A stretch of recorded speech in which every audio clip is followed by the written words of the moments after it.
A public outcry against all animal testing. A wave has started in Europe, and it's loud and clear, and it could spread all over the world. That's next on the PETA Podcast.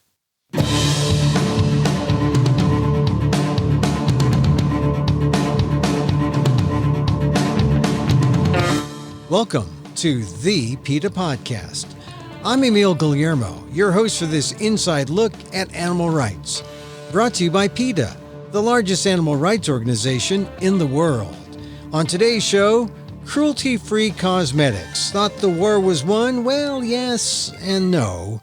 To stop some emerging loopholes in the laws, PETA UK led a charge in Europe to urge the entire European Union to do the right thing. Stop all animal testing. The European Citizens Initiative, or ECI, is unlike a normal petition drive because it actually makes Parliament take action. And this month, the goal was reached, 1.4 million signatures from 22 European countries, and all demanding an end to animals in testing. How did it happen? And how could the momentum impact the U.S. and other parts of the world? Dr. Julia Baines of PETA UK talked to me about the successful drive, why it was necessary, how it worked, and what happens next on the PETA Podcast. Dr. Julia Baines, welcome to the PETA Podcast. Thank you very much. It's good to be with you again. So since we last talked about testing on animals for cosmetics in the European Union, you've made some really good progress. You've gotten 1.4 million European Union residents to agree that these tests and all tests on animals should not be allowed. So tell us what happened. 1.4 million EU residents are all agreeing to this. How did it happen? Yeah, essentially it was 365 days, 7 countries, and it was 1,413,383 signatures, Wow. Which is immense. And it just shows the pan-European-wide support there is for voting for a world in which animals don't suffer in laboratories. And you got these signatures, they came in, people were canvassing, or did they had organizations get their members to fill out? How did you do it? I mean, 1.4 million sounds pretty daunting. It was a huge task, and we couldn't have done it alone. So it was PETA entities worldwide were a part of this campaign, and PETA launched it with the help of other animal protection organisations. Over 100 animal protection organisations were involved in this campaign, and then key beauty brands as well. So we had Dove, who are well known in Europe, and also the Body Shop were also involved in launching the campaign. And it was a campaign that involved the support of over 100 celebrities. We had powerful videos from the likes of well-known actors across Europe, influencers who you could see reacting incredibly emotionally and also with anger to watching videos of animals being used in laboratories. So we had these powerful videos, these reaction videos. We also had musicians such as Paul McCartney, who lent his voice and support to the campaign to say what citizens needed to do. Sir Paul? Yep, Sir Paul was on the bill. We also had well-known Finnish rock band Lordi.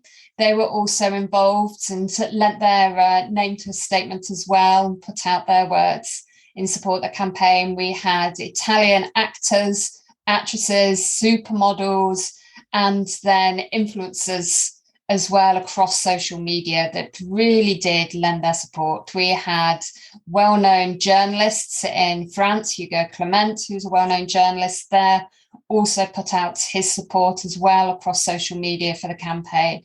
So it was a campaign of many voices. So you say all these organizations contributed, getting signatures, and then the celebrities. I guess we cannot underscore the power of celebrity to bring people together on these issues. Yeah, exactly. I mean, PETA can only reach so far in terms of our supporters and our members. And so that's why having the help of celebrities and influencers to really just extend that reach, because so many people live their lives now on social media and follow trends and what people are saying, what people are doing, what's going on in the news. It's all at your fingertips. So being able to run a campaign where people have that outreach to their fans, to their supporters, it's been a tremendous help to us. How about the significance of Sir Paul? What is it like when Sir Paul has been a forever PETA supporter, but when he lends his hand to something, what's the impact on? We were delighted, absolutely delighted that Sir Paul could help with this particular campaign, because it's not just putting his voice out to supporters, it's also helping generate news as well and getting it into the press. And so again, it's getting that word out of what people needed to do, which was to go to a specific website and enter their details to support this particular campaign. So yeah, we were incredibly grateful to him and to everyone that was involved. So this all, of course, grew out of the requirements for tests on animals for cosmetic products, which was actually banned in the EU. Now, remind our listeners how this came about, because we talked about a year ago when you said, "Oh, I've got to get 1 million signatures. How am I going to do that?" But the whole idea that how can tests be banned under law, which they were already, and still be going on? I mean, it seemed like there was a real conundrum here. People had to understand the need for these signatures. Yeah, it really was a problem. It was a problem that we'd been tackling a long time behind the scenes at PETA, where we understood that there was this cosmetics animal testing ban, and which we've had for a number of years now, and that was supposed to stop any more tests on animals for any cosmetic products or the ingredients that are used in cosmetics. And yet, under a different regulation, a chemicals regulation, we had the chemicals authorities, the European Chemicals Agency, saying, well, regardless of that ban, we still need to be able to test to make sure that a chemical is safe for the purpose of the chemicals regulation. So you have a ban on one hand saying you can't ban for the purpose of a cosmetics regulation, but you can still do a test for the purpose of a chemicals regulation. So it really was this interplay between these two different regulations. But what's a ban if it doesn't stop anything? And that was our problem, that a ban should mean it doesn't happen. It doesn't matter what the purpose is for the testing, doesn't matter what the regulatory requirement is. You should only be using non-animal methods to assess the safety of cosmetics ingredients. Now, that's pretty complicated, although you've broken it down very simply. Clearly, the people signed the petition, but was it hard to get that message out to people, to get them to understand? We had to put together the European Citizens Initiative very carefully, because it is a complicated message. But because of everything that was going on in Europe, we're not just having this problem with cosmetics ingredients that are still being tested on animals. We'll also have a chemicals regulation, which is probably the largest animal testing program of its kind in the world in terms of the volume of tests that it requires to be conducted using animals. And so we have these two factors. But as well as that, we know animals are used in all kinds of different types of tests outside of what is required by law. Outside of cosmetics and chemicals, you have animals being used for all kinds of purposes. So we created this campaign to say no more cosmetics ingredients, no new tests for chemicals regulations, but actually let's go that full step and let's have a plan put in place to make sure there is no animal testing whatsoever anymore. And so it really was following this story, and that is what we could campaign on. So we had a cosmetics angle, we had a chemicals angle, and then we had a world in which people could just vote for no animal tests. Let's have a plan. And it really brought people out, made people want to sign the petition, and it worked. So now, what kind of tests are we talking about precisely, and what can be done to make sure these products are safe for humans? If you ban testing on animals, what kind of tests are there? What are the alternatives that make better sense? So tell me about the tests. Yes, so some of the tests that are being required by the chemicals authorities for cosmetics ingredients are what we call toxicity tests. And these tests often require a pregnant animal to be force-fed a cosmetic ingredient throughout her pregnancy. And that dosing can then continue after her young are born, and her young can even go through that same process in that they will be dosed that same ingredient once they reach weaning stage, and they will then be bred and their offspring will then be checked to see what potential effects this chemical has had on them and their fertility throughout their lifetime.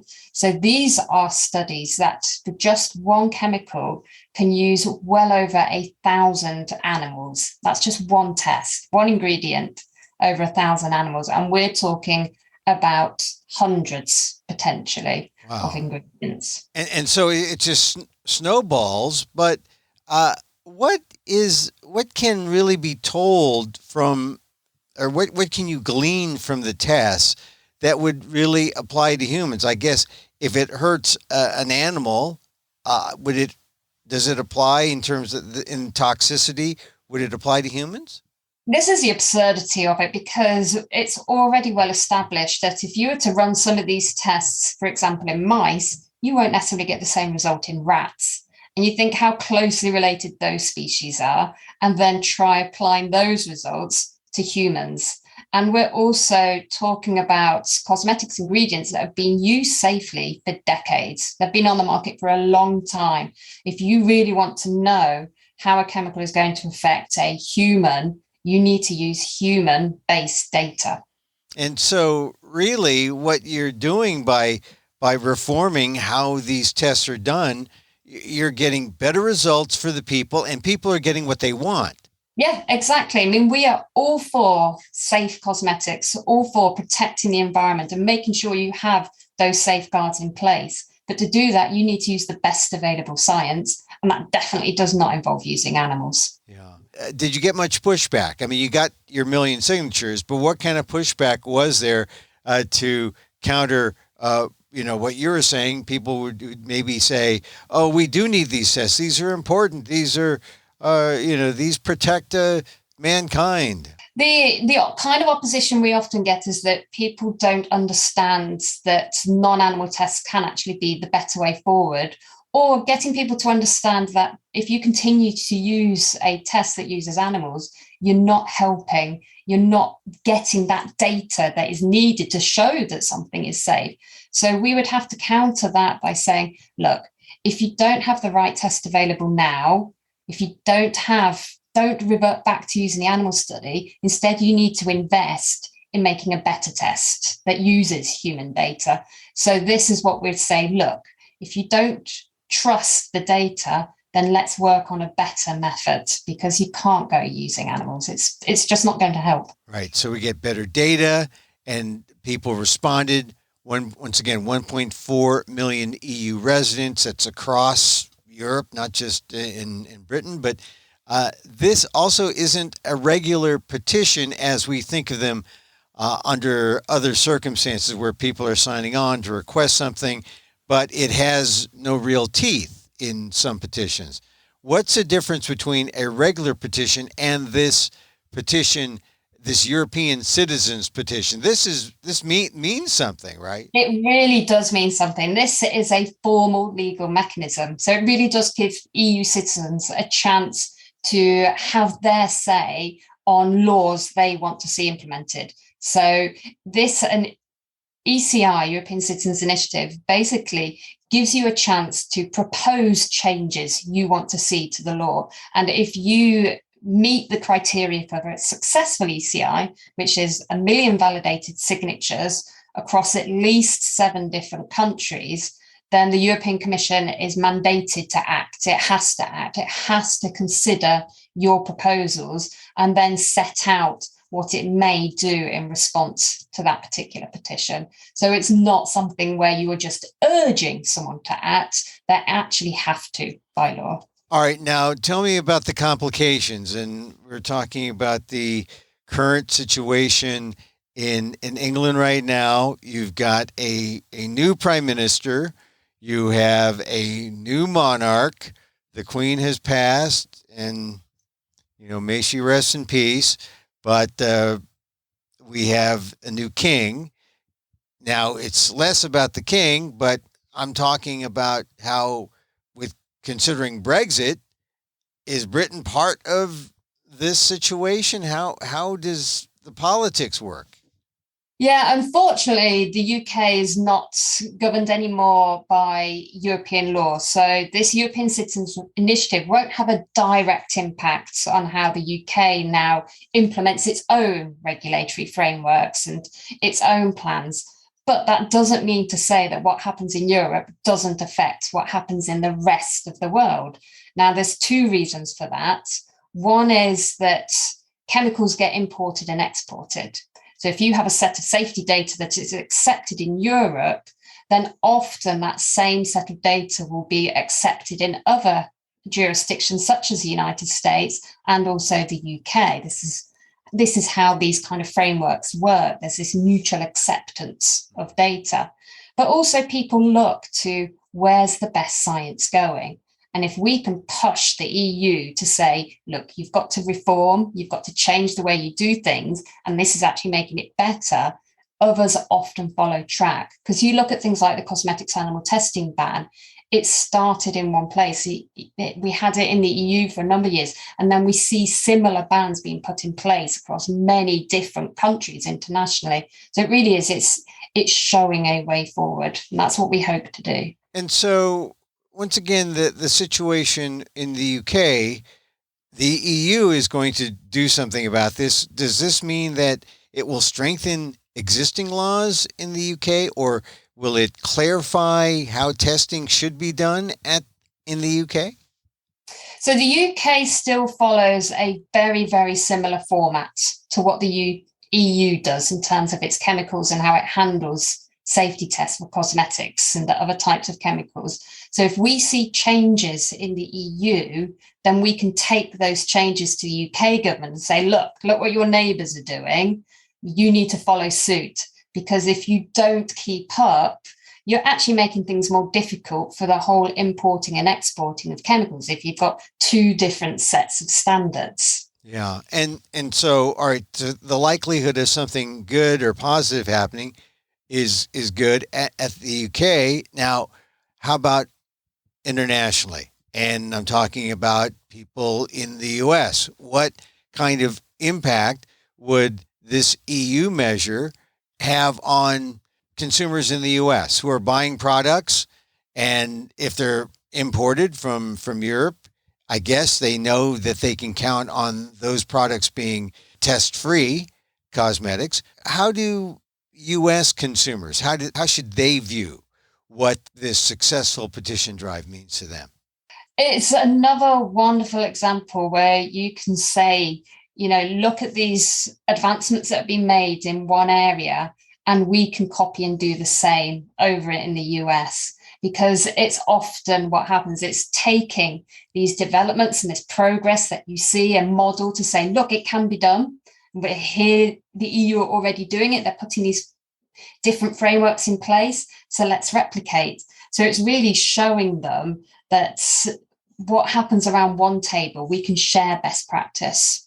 And that's what we intend to do.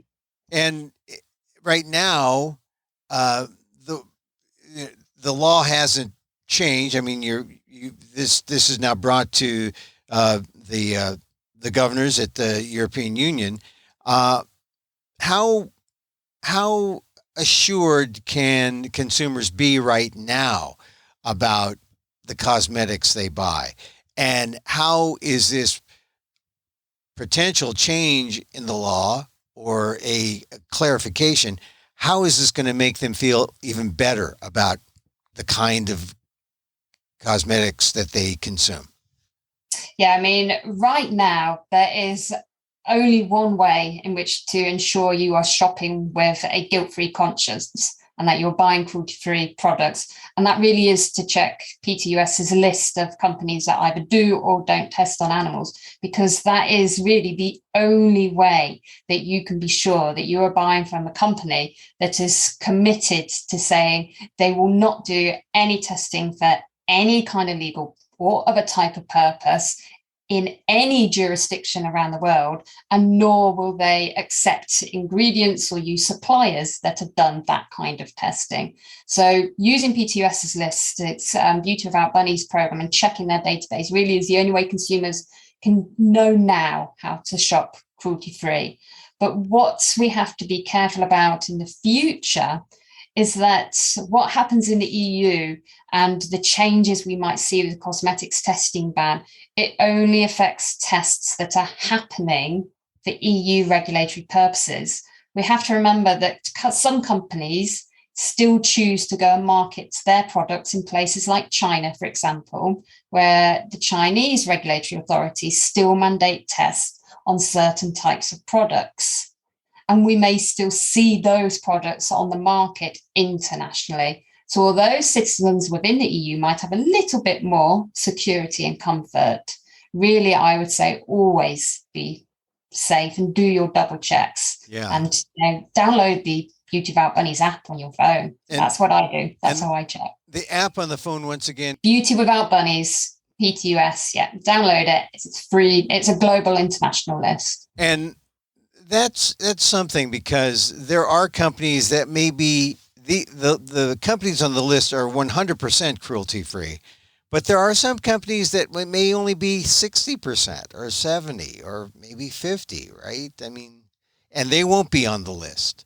Exactly. Yeah. If they are doing any kinds of testing or involved or paying for any kinds of testing for any kinds of purpose, they cannot make it onto the list of companies that don't test on animals. So yeah, it really is. Yeah. So that Beauty Without Bunnies list on the PETA app really is kind of the gold standard. If you want to see, as far as, I mean, these companies are 100% absolutely test free. Okay. Well, that's important. So once again, the big feat, 1.4 million signatures. Has it ever happened before? You know what? This is the second time there's been a European Citizens Initiative on the topic of animal experimentation. Never before in history has there been two ECIs on that topic. But what is even more precedent-setting and record-breaking is that for a successful ECI, you have to collect a minimum threshold of signatures across 7 countries. We didn't just get 7 countries. We didn't get 10 countries. We didn't get 20 countries. We got 22 countries. Wow. Where we met that minimum threshold. And no ECI ever has got that many countries. So it really just shows the strength of European support. 22 countries. Who was the biggest? France was top of the list. France followed by Germany. Yeah, they were our 2 powerhouses for generating signatures. So real massive credit. Really has to be a big shout out to PETA France and PETA Germany that really led the charge there in getting support. Okay. Well, this is really inspiring. I thank you for taking your time in the UK, telling us about this wonderful feat of getting 1.4 million signatures. What's the next step now that goes to the politicians get into the act, right? Yeah, because it's a formal mechanism, there's certain processes and steps that we have to go through. So first we have to send off all of these signatures to be checked. So they need to check that the people who signed them only signed once, that there's no duplicates, and that they really are who they say they are. So names and addresses will all be checked. Once those checks are done, and this will take a number of months to be done, then we can submit what we call the validated, those check signatures, to the Commission. And this is what will really start the clock ticking, because within 1 month of submitting those verified signatures, we'll be invited to a meeting with the Commission to discuss what it is we want out of our Citizens Initiative. It will also go to European Parliament for debate in their plenary session, and there'll be possibly also the opportunity for the European Parliament to vote for their say on what happens next. And then eventually, then the European Commission, in a number of months' time, will have to then write a report, a written response to say exactly what it plans to do and its justification, setting everything out. So we are expecting maybe around about summer to September, perhaps next year, is when we will eventually get over all of these processes and we'll really see the true outcomes. So there's still a lot of work to be done over the coming months. But it's clear it's hard to ignore 1.4 million signatures. Exactly. And we, considering this is the second time an ECI has come to the Commission on animal experimentation, they can't ignore those voices. It really does show the power of support, which is so incredibly influential and important. This is what people want to happen in Europe.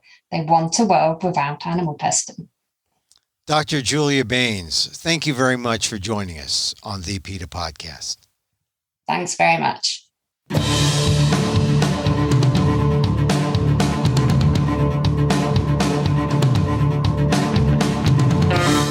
Dr. Julia Baines, PETA UK, on the major petition drive in the European Union, where 1.4 million people demanded action to stop any animal testing. Find out more about the action and how it will impact the consumers in the EU and internationally. Go to PETA.org. And to get a list of cruelty-free cosmetics, download the Beauty Without Bunnies app from PETA US.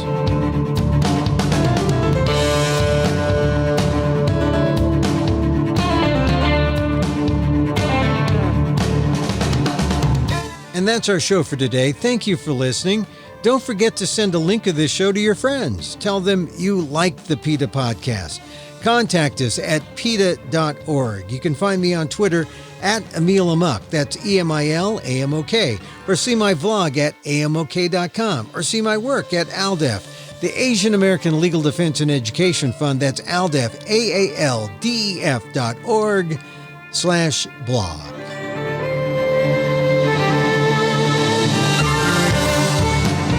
Once again, thank you for listening. Check out all our episodes on your favorite podcast app or on Apple Podcasts, where you can subscribe to, as well as rate and review the show. It helps get the word out about the issues you care about. Our music is provided by Carbonworks. Check them out on YouTube. And join us again next time for more insight into animal rights and the right for a cruelty-free world on the PETA Podcast. I'm Emil Guillermo.